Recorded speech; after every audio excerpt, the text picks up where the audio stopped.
just in case you want to be watching me. I tend to talk with my hands. I do a lot of hand gestures, so you'll be able to see my video. I'm also going to be sharing my screen as well. And so I'm going to be sort of jumping back and forth. We're going to do some interactive activities. There will be times during the program where I'm going to be asking people for a thumbs up, which you can do if you go to the reactions buttons. There's a thumbs up option, which I've just popped on. And if you have your screen on, your video on, you can just give me a thumbs up, and that works well too. So let me go ahead and first slide up. I do see that a few people are not muted. I would ask that everyone mute themselves if they are not trying to ask a question. And what generally works best is if you don't mind putting questions in the chat during the program. I promise there will be time at the end of the program for anyone who wants to unmute and ask questions. But during the program, throw them in the chat. And I will try and keep an eye on that and answer them along the way if they're important for the flow of the talk. And otherwise, I'll save them till the end, but I promise I'll cover them all. Okay, so let me go ahead and get my slides on the screen here. And let's see, here we go. Okay, so you should be able to see my first slide. Is that correct? Yep. Okay, I'm getting a nod from Chris, so that's good. All right, so here we go. So, so this is me. So in addition to being leading the education efforts at the Boston University Alzheimer's Disease Research Center, I'm also the chief of cognitive and behavioral neurology at the VA in Boston.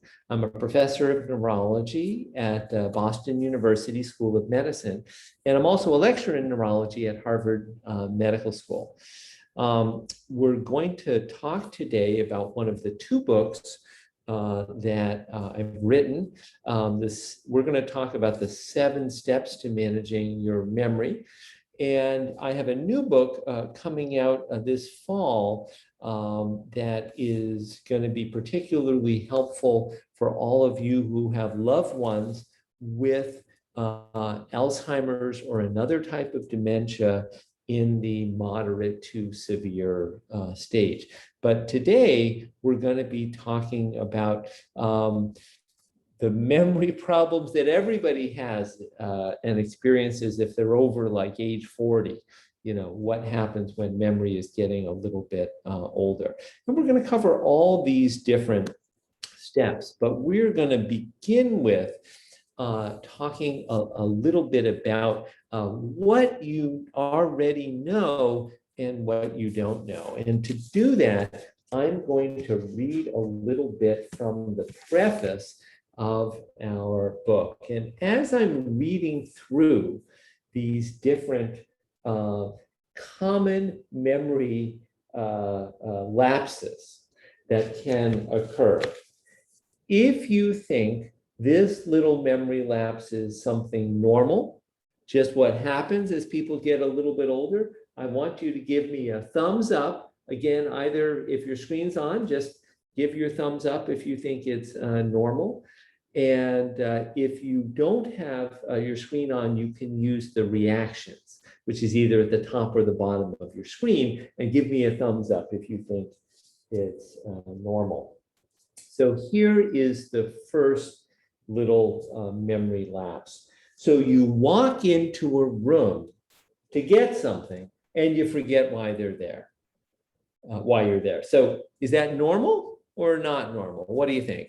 I'm getting a lot of thumbs up, and I'm really glad to see that. I want to see a thumbs up from everyone because that one is normal. Woo, thank God, right? That would be really nerve-wracking if that one wasn't normal. Okay, that one's totally normal. How about this one?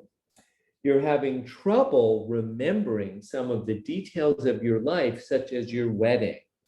What do you think? Is that normal or not normal?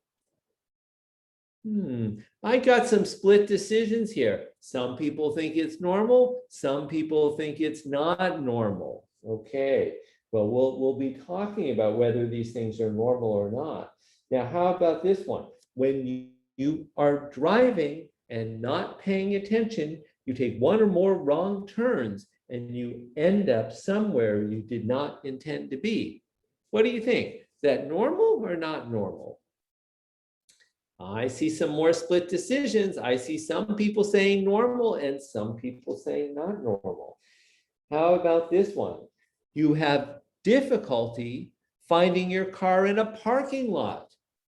What do you think? Most people are like, I hope that one's normal, right? We're all hoping that one's normal. And how about my very favorite? Your family tells you that you've asked that question before. Is that normal? What do you think? Or not normal? Most people think that one's okay. All right, well, it is my job this afternoon to empower you with the knowledge so that you can know whether these and other common memory lapses that you may be experiencing or you may see in a loved one, whether these things are normal, whether they're not, and most importantly, what to do about them. But before we dive into the 7 steps to managing your memory, I'm going to introduce you to 2 characters that we have written into the book to make it both a little bit more engaging and to illustrate the 7 steps. The first character I'm going to introduce you to is named Sue. That could have been embarrassing. Sue thinks to herself. She was halfway through lunch with one of her closest friends before the name of her friend's husband came to her. How could I have forgotten? She thinks again. She was able to remember everything about him except his name. Now, Sue was able to cover for this little memory lapse. In fact, she's become quite good at covering for memory lapses such as these and laughing it off when the lapse was noticed. Sue herself, however, isn't laughing.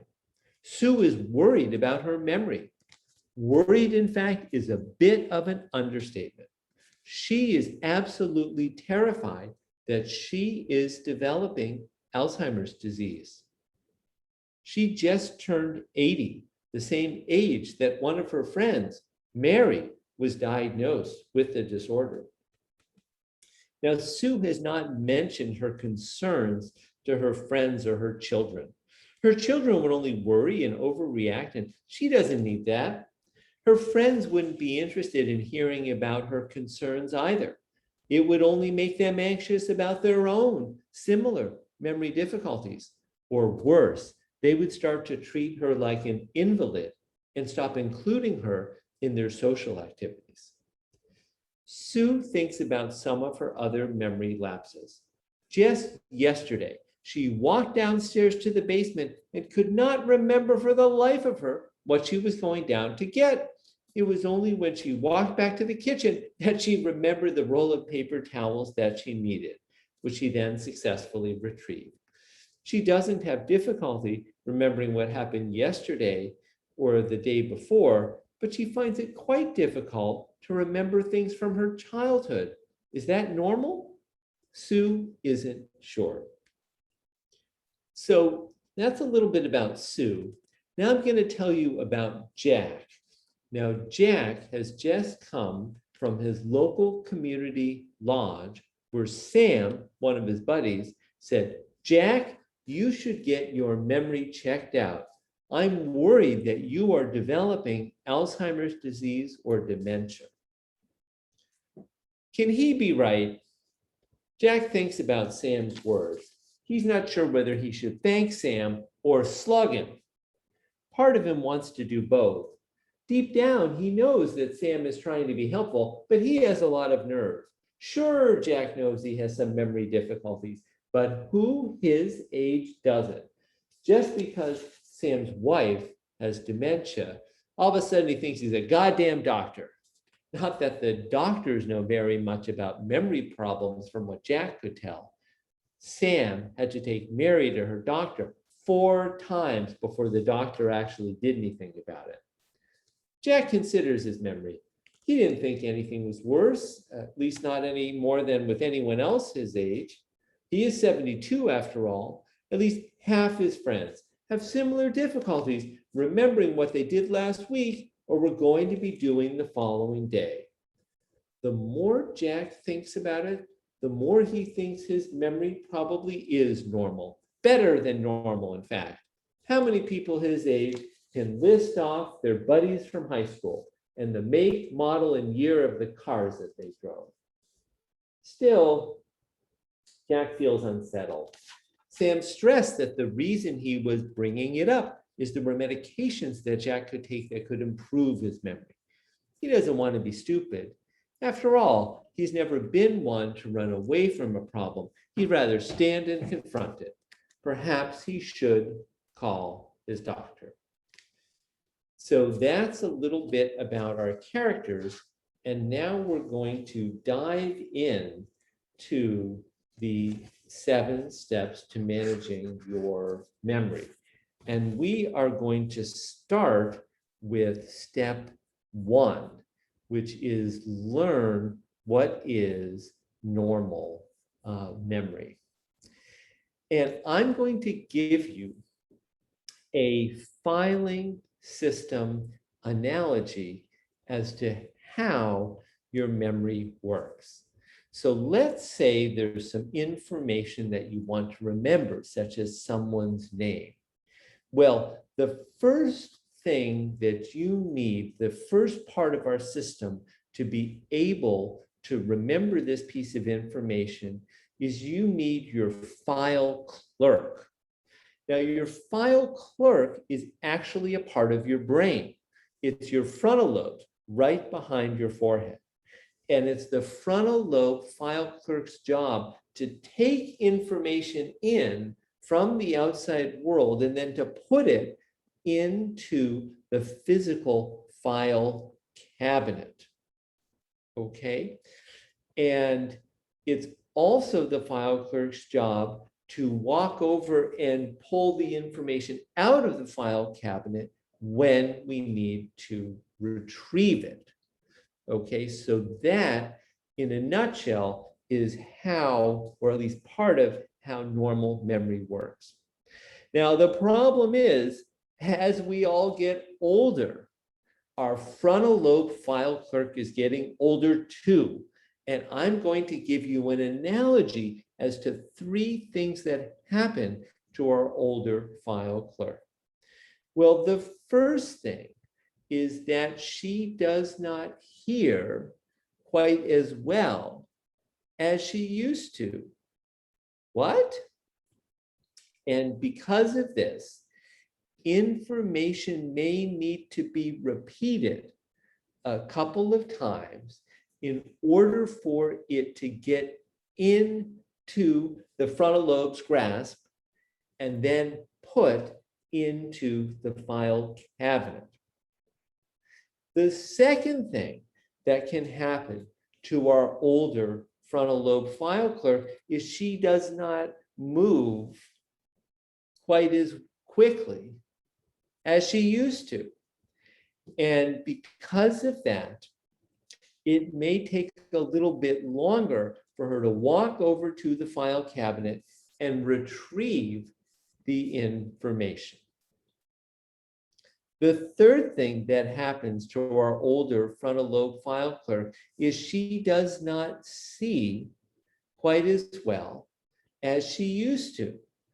So if you imagine her looking up and down the file cabinet, trying to find the information that she is looking for, she may need a hint or a cue in order to find the right information and get a hold of what she needs.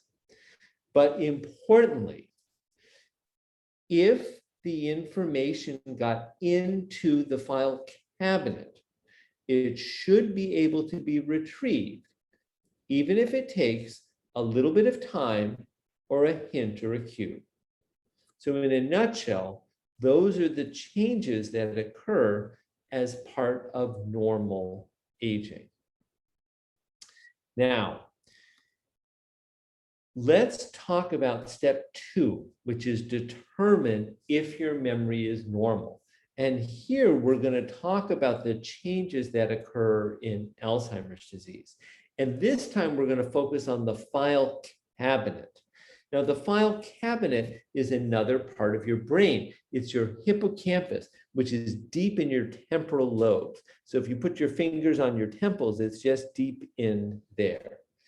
And the problem in Alzheimer's is that Alzheimer's damages and ultimately ends up destroying the hippocampus. So it ends up destroying this file cabinet. And the way I view it, it's as if there was a big hole in the bottom of the file cabinet. Now, if there's a big hole in the bottom of the file cabinet, you can have the best, most efficient file clerk in the world pulling in information from the outside world and putting it into the file cabinet. But what's going to happen? It's going to disappear down the hole, never to be retrieved again. And when that happens, even if information is repeated, even if you give a little bit of extra time or a hint or a cue, you cannot retrieve the information. And when that happens, we call it rapid forgetting. And rapid forgetting is never normal. It should always be evaluated. Now, we're going to catch up with Sue to talk about some of the other problems that can occur in Alzheimer's disease. Now, Sue continues to be concerned about her memory. And she is meeting up with Sam to find out a little bit more about Alzheimer's. You may remember that Sam's wife, Mary, has the disease. How did it start with Mary? Sam looks closely at Sue, seeing the worry in her eyes. Well, everybody's different, but I think with Mary, it began when she got lost while she was driving. Mind you, I didn't know what was going on at first. I just knew it would take her a long time to get from one place to another. Looking back, I also began to realize that she was traveling to fewer places.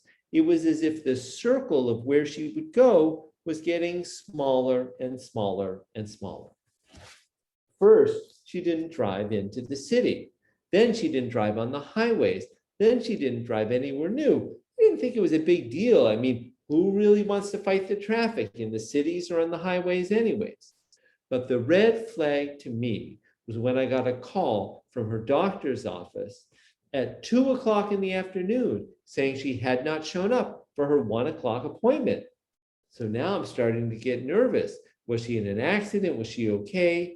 A few minutes later, she comes through the door in tears, telling me she could not find the doctor's office. This was one of the things that really made me realize that something was wrong. So let's talk about getting lost for a minute. Anybody of any age can get lost. You make a wrong turn, something doesn't look familiar, and what happens? Bam, you're lost. But what do we all normally do? Well, you can pull out a map from your glove compartment if you're old school, or probably this day and age more likely from your phone. You can use your GPS device, or you can pull over and ask for directions. And using any of those methods, you're back on your way. But the problem in Alzheimer's is that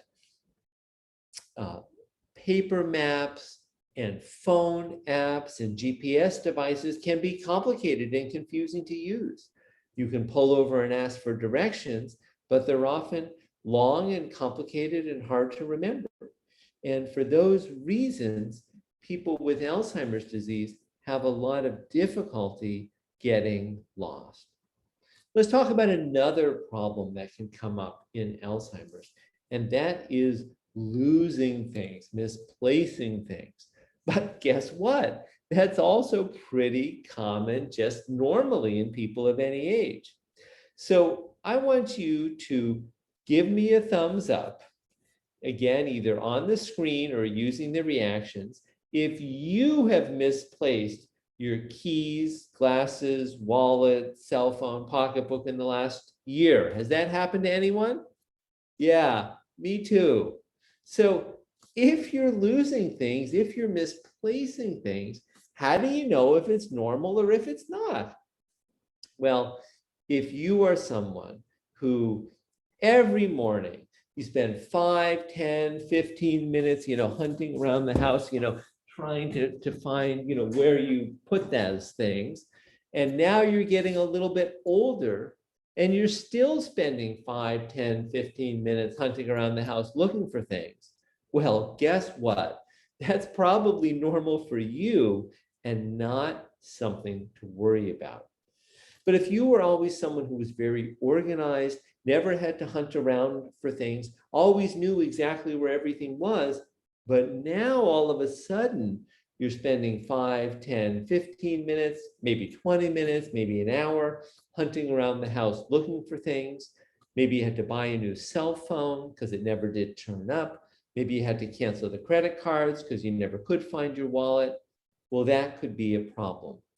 So the point I'm trying to make here is it's not only what the problem is, but also whether it represents a change from the way things used to be. Now, the last thing I want to talk about in this section is about repeating questions and stories. Now, anybody can be halfway through telling a story to a close friend and you say, oh my God, I told you this already, didn't I? And anybody can forget the answer to a question and ask it again. But when there is a pattern of repeatedly asking the same question to the same person again and again and again, or telling the same story to the same people over and over and over again, that is not normal. That usually means that there is that rapid forgetting that I was mentioning. And as I mentioned, rapid forgetting is never normal. It should always be evaluated.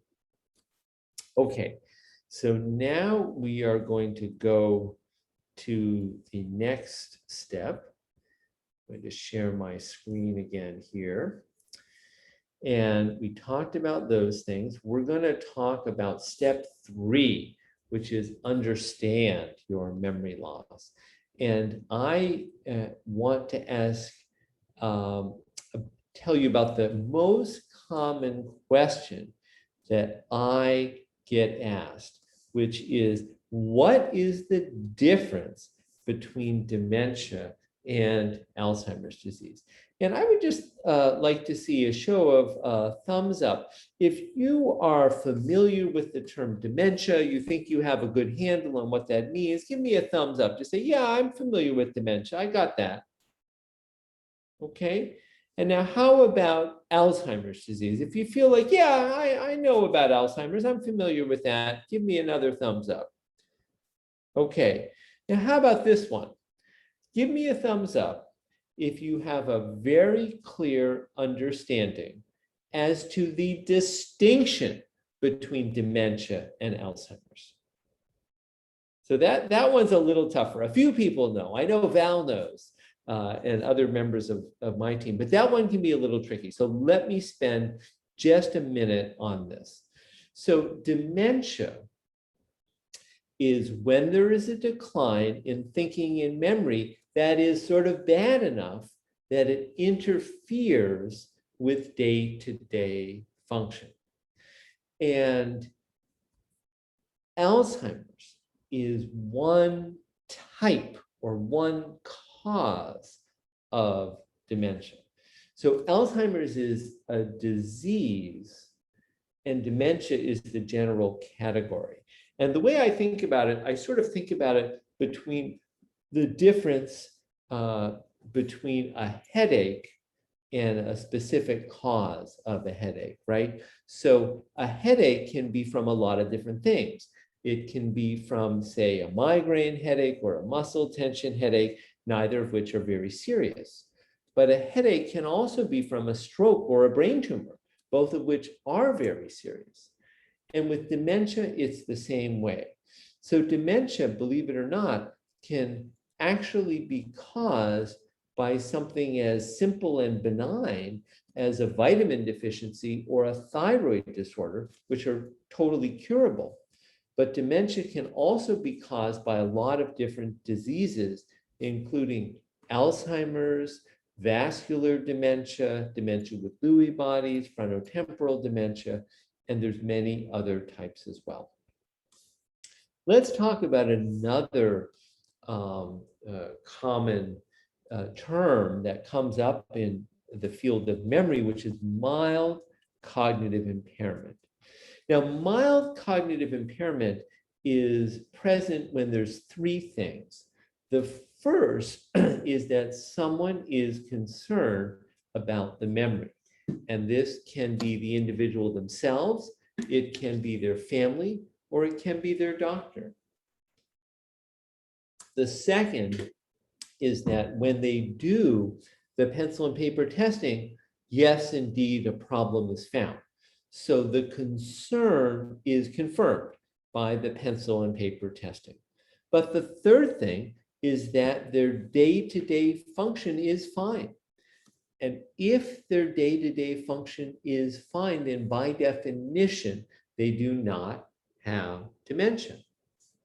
Now, if you follow people with mild cognitive impairment over time, what you find is that about half of them do end up declining and developing either Alzheimer's disease or another cause of dementia. But that also means the other half do not. The other half either stay stable or their memory actually improves over time. You might say, how does anybody's memory improve over time? Well, if their memory problem was due to depression, low mood, if their mood gets better, their memory could get better too. Another common cause of memory problems are medication side effects. And if the individual works with their doctor and their medications get adjusted, their memory can improve. Okay, let's turn now to step 4, which is treat your memory loss. But before I tell you about the treatments for memory loss, I need to tell you a little bit more about how Alzheimer's disease damages the brain. So we believe it starts with an accumulation of a protein called amyloid. The amyloid clusters and clumps together to form these plaques. Now, the plaques get bigger and bigger and bigger until they begin to damage the brain cells around them, okay? In the blue arrows here are some big plaques, the solid blue large arrows. Now, once the brain cells begin to be damaged, another protein inside the cells called tau ends up getting loose. And the tau is very sticky and it sticks to itself and it forms these long chains and the chains get all tangled up. So these are the plaques and the tangles that you probably have heard of in Alzheimer's disease. Now, once the tau forms the tangles kill the cells. And the cells are normally making chemicals, that is, neurotransmitters, that allow different parts of the brain to talk to one another. And the most common, one of the most common and important neurotransmitters is called acetylcholine. So in Alzheimer's disease, the levels of acetylcholine drop. It's for this reason that the mainstay of therapy that helps improve Alzheimer's disease are medications that can actually raise up the levels of acetylcholine. So these are so-called cholinesterase inhibitors because they inhibit the breakdown of acetylcholine. These are medications that many of you may have heard of. Some of you may be taking these medications. These are medications like donepezil, whose brand name is Aricept, rivastigmine, whose brand name is Exelon, and there's also galantamine. All of these medicines help to raise up the levels of acetylcholine.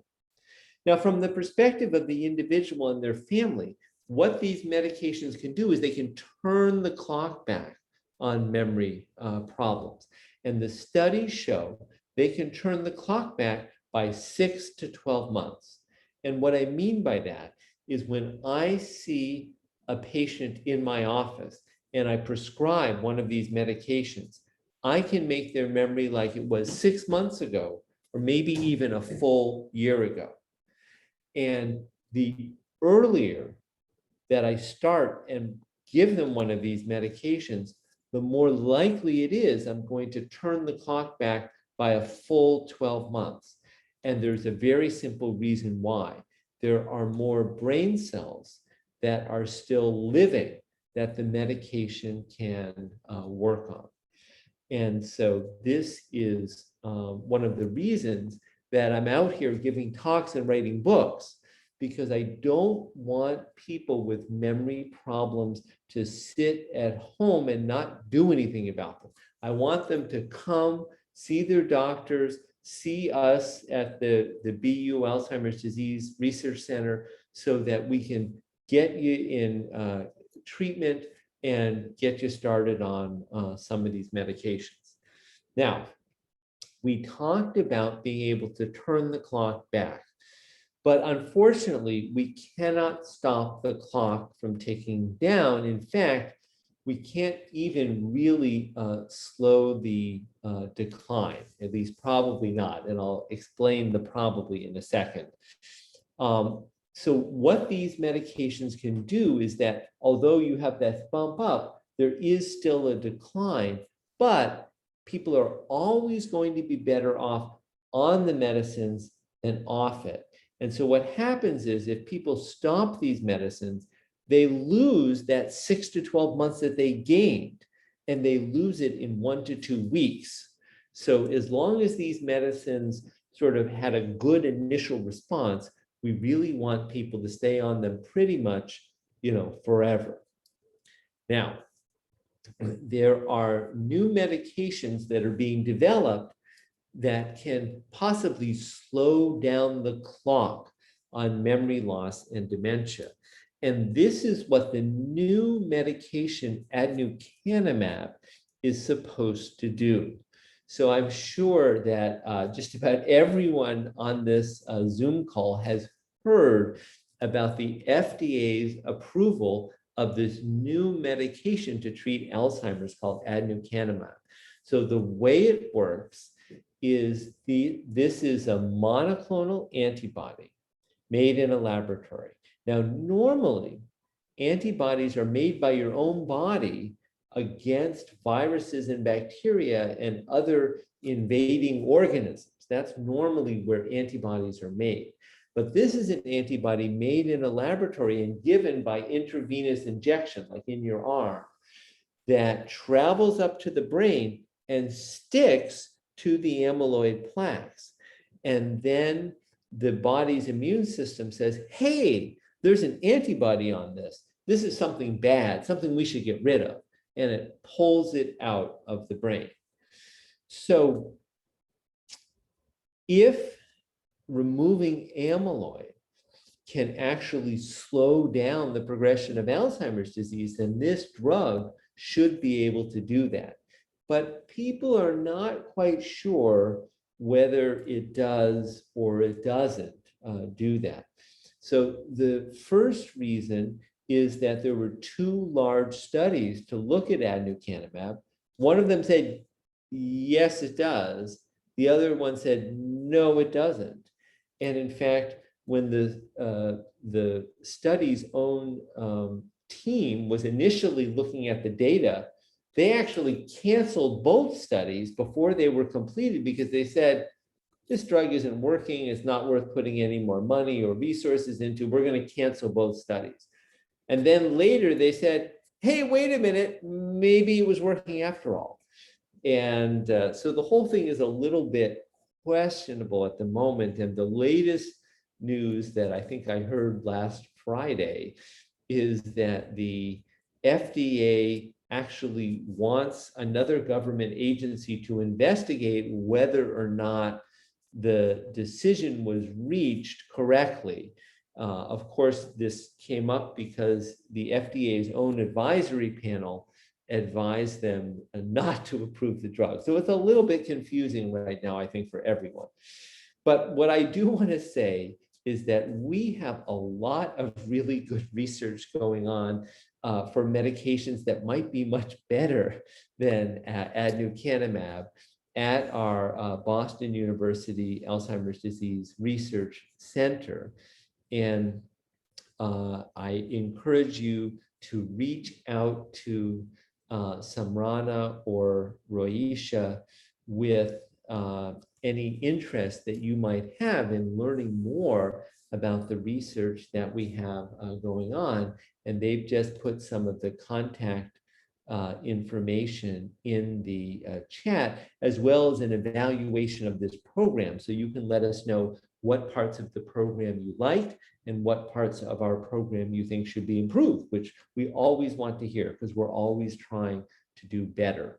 I will tell you that in addition to new medicines at our Boston University Alzheimer's Disease Research Center, we also have other things that might be of interest to you.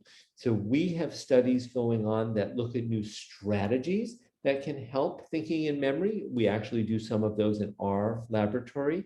We also do studies that are looking at the effect of the pandemic. And we've just finished up enrolling in one of those studies. Val Nolan was a participant in that study. We looked at the effect of social isolation and loneliness on thinking and memory, as well as anxiety and depression as part of the pandemic. But we're beginning to get other studies that we're looking at, about the post-pandemic world and how people are affected in this sort of new world where everybody's vaccinated, at least most people are, but we're still not yet back to normal. And we also have new studies going on that are looking at the impact of how we do our everyday activities as monitored by something simple like your cell phone or a Fitbit or a smartwatch or things like that. So we're looking at how we can use technology to better understand who is at risk for disorders like Alzheimer's. So there's a lot of cool research going on. Some of it involves medicines, but many of them don't. So whether you're looking for a new treatment to help you or a loved one, or you're looking for some other ways to boost your memory, or you just want to give back to your community, I think we'll have a number of options that might work well for you. Okay, let's turn to step 5, which is modify your lifestyle. And this is usually everybody's favorite step. And we are going to catch up with Jack now. So Jack has been invited over by his daughter, Sarah, to her house so Sarah can show her father what having a healthy meal is like. So what meat are we having? Asked Jack. We're having fish, Sarah says, as she opens up the oven door, dips a brush in olive oil, and bastes a large piece of fish. Also on the roasting pan are several garlic cloves and 2 large onions. Waiting for the fish on the serving platter are some avocado slices and lemon wedges. What? No meat? Not even chicken? No, Sarah says. Fish, beans, and brown rice. I want you to see how delicious a healthy meal can be. Jack inhales the aroma of the roasting fish. That actually smells pretty good. Where did you learn to cook like this? I took a class on Italian cooking. These foods are all part of the Mediterranean diet. It's one of the very few diets that has been proven to be good for your brain. And of course, Sarah is exactly right. The Mediterranean diet and some of its cousins, like the MIND diet, are the only diets that study after study after study have proven to be good for your brain. And I will tell you that we wrote this book and gathered the information for it a couple of years ago. And since that time, it's only been more and more and more studies that have shown just how important eating this type of a menu of foods has shown. So as you can see, this menu includes fish, olive oil, avocados, fruits and vegetables, nuts and beans, and whole grains. There's a similar MIND diet that also includes chicken or other poultry 2 times a week that has also shown wonderful benefits. So if these are the things that are good for you, so what are the things that are not good for you? Well, I hate to tell you, it's almost everything else. So red meats, fried foods, fast foods, butter and margarine, pastries and most sweets, white flour, white bread, white rice, sugar sodas, and diet sodas, all of these I would put in the category of once in a while food, not every single day food. Now, before everybody gets really depressed and thinks, oh my God, I can never have dessert again, I did want to remind you that chocolate in small amounts has been shown to benefit thinking and memory and mood. You just have to remember that it's what type of chocolate? That's right. I can hear you even though you're muted. Dark chocolate, the darker the better, right? Because it's not the sugar and the butter and the milk they put in it to make it sweet and creamy. It's the cocoa that's actually good for you. And don't forget for dessert that berries and other fruit are good for you too. Now, I don't need a show of hands or thumbs up to know that everyone on this call knows that exercise is good for you. But I will bet you that I can tell you at least one new thing that you did not know coming onto this call about just how good exercise is for you and why. But if I inspire you today, before you lace up your jogging shoes and go running out of the house this afternoon, I do want you to simply check with your doctor and just make sure that your heart and your lungs and your bones and your joints are ready for whatever increased exercise you're going to do. Having said that, there are types of exercise that works for just about everybody. Walking, jogging, biking, swimming, aerobic classes, moving in the pool. There's even arm-only exercises for people who can't move their legs well. So how much exercise do you have to do? Well, the general consensus that we want you to do at least, note that I'm saying at least 30 minutes a day, 5 days a week of aerobic exercise, plus 2 hours a week of exercise to help with strength and balance and flexibility. So aerobic is exercise that gets your heart pumping, gets your breathing hard. That's how you know it's aerobic. Things that help with strength and balance and flexibility are exercises like yoga, Tai Chi, Pilates, and isometric weightlifting. Now, there's so many benefits of exercise, and I'm sure you all know that exercise reduces heart disease and strokes, but it's worth mentioning because strokes are a major cause of memory loss. Exercise also reduces your risk of falls, and obviously if you fall, you can hit your head, and that can interfere with your memory. Did you know exercise is actually a natural antidepressant? And it's in fact so good, it's as good or better than many antidepressants that are currently prescribed. And exercise also improves sleep. You might say, well, that's good, but what does sleep have to do with memory? Turns out sleep has a lot to do with memory. So I'll give you 3 of the reasons. The first is that if your sleep is poor, it's hard to pay attention because you're tired. And if you cannot pay attention, it's like you got a tired file clerk and you won't be able to learn new information.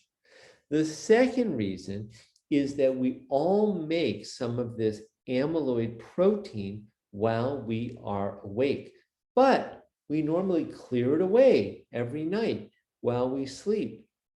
The third reason is that sleep helps us to keep our memories for a lifetime. And let me explain how. We talked about how all of the new memories are both formed and initially stored in the temporal lobes in a structure called the hippocampus, okay? Turns out that there's another file cabinet in other parts of the brain where all the older memories are stored. And this transfer process from one file cabinet to the other occurs while we are sleeping. So we have to get good sleep to be able to hold on to our memories for a lifetime. But the most exciting thing that I want to tell you about the importance of exercise in memory is that exercise actually releases growth factors in the brain that help you to grow new brain cells. And the growth in the brain cells is so vigorous, it's such a large amount, you can actually see the results on an MRI scan, even in older adults, in as little as 6 months. And as you can see, the increase in size continued for at least a year.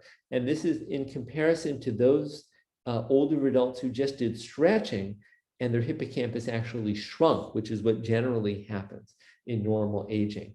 And the increase in size of the hippocampus was directly related to how much exercise they did and was also directly related to their memory performance.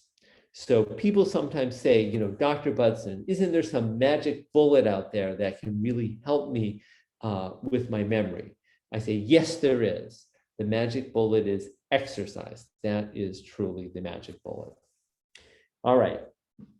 Now we're getting to step 6, strengthen your memory. And we are going to again catch up with Jack. Now, Jack and his daughter, Sarah, have gotten into a little argument. Sarah has purchased a subscription to an online computerized brain training program. And she would like Jack to spend at least 30 minutes each day working on it. Can you just try it, Dad? I don't like those things, Sarah. I know you're a whiz at computer stuff, but I'm not. Computers make me feel old and stupid. I'm not asking you to become an expert. I just want you to try it. The website says it can make you smarter and make your brain younger. Sarah, I know you're trying to help me, but I want to go to my pottery class so I can finish my project. And then I'm meeting the guys to play hockey. I don't have time for this computer stuff. Can't you miss your hockey game for 1 week? And your hockey game seems most like a social event anyways. You spend 1 hour playing and 2 hours chatting over dinner. So what's wrong with that? We like to have dinner after playing, and I'm working on eating better, just like you showed me. Can't you just try the computer, Dad? All right, for you, Sarah, I'll give it a try, but I'm still gonna go to my pottery class and then play hockey with the guys. Thanks, Dad, that's all I'm asking. Making sure he is on the right page of the website, Sarah leaves her father to the computer training. Jack looks at the clock. Okay, he says to himself, I can spend 10 minutes on this computer stuff and still have time to go to my class and get ready for hockey. Jack completes the first set of exercises on the computer. Well, wasn't as bad as I thought, but I don't feel any smarter. So what the studies show is if you spend time on crossword puzzles or Sudoku or computer games, you get better on crossword puzzles and Sudoku and computer games. It simply does not transfer to overall brain and memory function. But there are some things that do. And guess what? Jack was doing all of them. So let's take a look. So the first thing he's doing is he's playing hockey, which gives him aerobic exercise. And we talked about the importance of that. We also talked about how he's working on eating a Mediterranean style menu of food. But the other thing Jack is doing that is so important is he is participating in social activities, and that has been shown to keep our memory strong. He's also doing novel, cognitively stimulating activities. For Jack, this is pottery, which he has never done before. Perhaps for you, you're going to learn a new language you've always wanted to learn. Or now that the pandemic is at least getting somewhat better, you're going to start planning a trip you want to go on, and you're going to read new information about where you're going to go on this trip. Some people say, well, I play a musical instrument. Does that count? I say, yes, it does, as long as you work on learning new tunes in addition to practicing the old tunes you've always played. And if you really want to challenge yourself, work on learning a whole new genre of music. And lastly, in this section, it turns out that keeping a positive mental attitude, like Jack, who's doing things that make him feel good about himself, including aging, these positive attitudes really help as well. I know it sounds like pop psychology, but study after study has shown they really are beneficial. Now, what about these brain training games? Like I said, there's not enough evidence yet. You will get better at them, and I'm sure it's better than TV, but it just doesn't translate to overall brain function. Okay, now there are a lot of different strategies, more than I can tell you about everything this minute. They are in the book, and I should mention, by the way, the book is available in most libraries, and I'm 100% sure that if the Acton Library itself does not have it, that through interlibrary loan, they'll be able to get it for you. So you should be able to get a copy. It is available in addition to hardcover and paperback. There's also an audiobook and an electronic version of the book. So however you like to read books, if you want to learn more, such about the details of some of these strategies, you can check the book out of the library. So turns out mindfulness can help you to pay attention better. You can learn how to pay attention better. Repeating information over time is a wonderful way to boost your memory. Making connections with different types of information can help you retain that information better. Visual images, it turns out, whether you think of yourself as a visual learner or a verbal learner, everybody learns best by both. So combine the picture and the other information. You can invent catchy rhymes to remember things in record time. And there's all sorts of strategies we talk about to remember names, because that is something many older adults have trouble with, and many younger adults too, for that matter. There's a lot of different memory aids that people can use: calendars, planners, to-do lists, pill boxes, reminders. You can use your cell phone to also remind you of things. Everybody can benefit from memory aids. We do want to make sure that you follow the golden rules when you're going to use a memory aid. So if you're going to use it, don't delay, use it right away. We also want you to keep it simple. Don't get like 4 calendars and always be copying one date to another. You'll get all confused. And if you use your memory aids every day, and then it becomes a routine, it becomes a habit, and it's easy to do. In the last step, plan your future, we talk about what are the things that you should be doing now if you're having a little bit of memory problems, so things will go easier in the future. We talk about what do you have to modify in terms of your working, if you're still working, in terms of your driving, in terms of your hobbies. What about, long-term care issues like wills, estate planning, benefits, things like that. We talk about those issues as well. So if you're looking for more information, you can find out more about me and some of the programs we have on my website. You can also find out more information from our Boston University Alzheimer's Disease Research Center. And so you should go ahead and you can click on the forms that Roisha has put into the chat to sign up, as well as to just learn more information about our center.